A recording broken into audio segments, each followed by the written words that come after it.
മോൻത ചുഴലിക്കാറ്റ് ആന്ധ്ര തീരത്തേക്ക് അടുക്കുകയാണ്. ഇന്ന് വൈകിട്ടോടെ ആന്ധ്രയിലെ കാക്കിനഡയിൽ ചുഴലിക്കാറ്റ് തീരം തൊടുമെന്നുള്ളതാണ് മുന്നറിയിപ്പ്.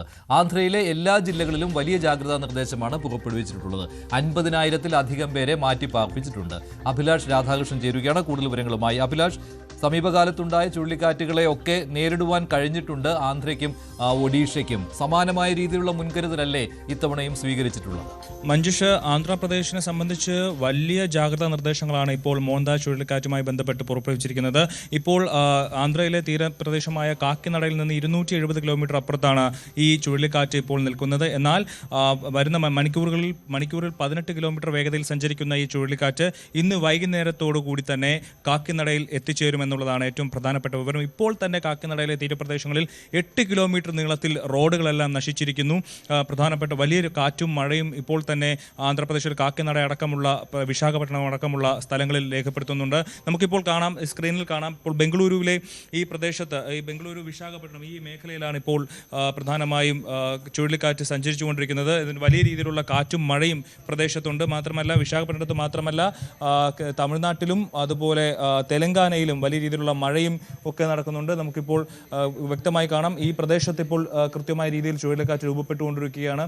ഇവിടെ നാം ഇനി വരും മണിക്കൂറുകളിൽ തിരമാലയുടെ ഉയരം, അതായത് അതിശക്തമായ രീതിയിലാണ് ബംഗാൾ ഉൾക്കടലിൽ ഇപ്പോൾ തിരമാല ഉയരുന്നത്. അത് 4 മുതൽ 5 മീറ്റർ വരെ ഉയരത്തിൽ തിരമാലകൾ വീശിയടിക്കാനുള്ള സാധ്യത കൂടി കാണുന്നുണ്ട്. പ്രദേശത്ത് വലിയ രീതിയിലുള്ള ജാഗ്രതാ നിർദ്ദേശമാണ് സർക്കാർ പുറപ്പെടുവിച്ചിരിക്കുന്നത്. പ്രധാനമന്ത്രി നരേന്ദ്രമോദി അടക്കം ആന്ധ്രാപ്രദേശ് മുഖ്യമന്ത്രിയെ വിളിച്ച് സ്ഥിതിഗതികൾ വിലയിരുത്തിയിരുന്നു. 50,000-ത്തിലധികം ആളുകളെ ആ പ്രദേശത്ത് നിന്ന് മാറ്റി പാർപ്പിച്ചിരിക്കുകയാണ്. ഈ സമാനമായ രീതിയിൽ കഴിഞ്ഞ 22-ാം തീയതി അറേബ്യൻ സീയിൽ ഇതുപോലൊരു ന്യൂനമർദ്ദം ഉണ്ടായെങ്കിലും അത് പിന്നീട് അതിൻ്റെ ശക്തി കുറഞ്ഞ് അതില്ലാതാവുകയായിരുന്നു. നമുക്കിപ്പോൾ സ്ക്രീനിൽ കാണാം ഇടതുവശത്ത്. എന്നാൽ അതേസമയം തന്നെ ഇവിടെ ബംഗാൾ ഉൾക്കടലിൽ രൂപപ്പെട്ടിരിക്കുന്ന ന്യൂനമർദ്ദം ശക്തി പ്രാപിച്ചുകൊണ്ടിരിക്കുന്നു. അത് മോൺത ചുഴലിക്കാറ്റ് എന്നുള്ള രീതിയിൽ മുന്നോട്ട് പോകുന്നു എന്നുള്ളതാണ്, വലുതാവുന്നു എന്നുള്ളതാണ് ഏറ്റവും പ്രധാനപ്പെട്ട വിവരം. തായ്ലാൻഡാണ് ഇത്തവണ ഈ ചുഴലിക്കാറ്റിന് പേരിട്ടിരിക്കുന്നത്.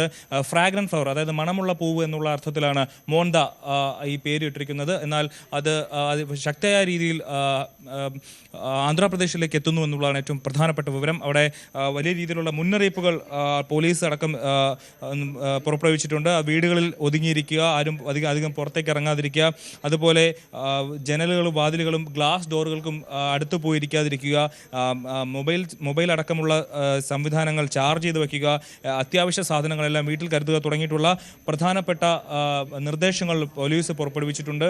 മാത്രമല്ല നിരവധി പോലീസുകാരെയും സുരക്ഷാ സംവിധാനങ്ങളെയും NDRF-നെയും എല്ലാം ഇപ്പോൾ അവിടെ പ്രദേശത്ത് അണിനിരത്തിയിട്ടുണ്ട്. എന്തെങ്കിലും ഒരു സാഹചര്യം ഉണ്ടായാൽ, കനത്ത സാഹചര്യം ഉണ്ടായാൽ നേരിടാൻ വേണ്ടിയിട്ടാണ് ഇത്തരത്തിൽ എല്ലാ തയ്യാറെടുപ്പുകളും നടത്തിയിരിക്കുന്നത്. കേന്ദ്ര സർക്കാരിനെ സംബന്ധിച്ച് എല്ലാ സഹായങ്ങളും ആന്ധ്രാപ്രദേശിന് വാഗ്ദാനം ചെയ്തിട്ടുണ്ട്. മാത്രമല്ല തമിഴ്നാട്ടിലും, നമ്മുടെ അയൽ സംസ്ഥാനമായ തമിഴ്നാട്ടിലെ കന്യാകുമാരിയിലടക്കം തെങ്കാശിയിലടക്കം വലിയ മഴ ഇപ്പോൾ പെയ്യുമെന്നുള്ളതാണ് റിപ്പോർട്ടുകൾ വരുന്നത്. അതുപോലെ തന്നെ തെലങ്കാനയിലും വലിയ രീതിയിലുള്ള മഴ ഉണ്ടാകുമെന്നുള്ളതാണ് ഏറ്റവും പ്രധാനപ്പെട്ട വിവരം. ഹൈദരാബാദിലും മഴ വരുന്നു. അതായത് ഈ തെക്കൻ സംസ്ഥാനങ്ങളെല്ലാം വലിയ രീതിയിൽ ബാധിക്കുന്ന ഒരു കൊടുങ്കാറ്റായി, ചുഴലിക്കാറ്റായി മോന്ത മാറുന്നു എന്നുള്ളതാണ് ഈ മണിക്കൂറിലെ ഏറ്റവും പ്രധാനപ്പെട്ട വിവരം. മഞ്ജുഷ്. ശരി, അഭിലാഷ് രാധാകൃഷ്ണനാണ് വിവരങ്ങൾ നൽകിയത്. മോൻത ചുഴലിക്കാറ്റ് ആന്ധ്ര തീരത്തേക്ക് അടുക്കുകയാണ്.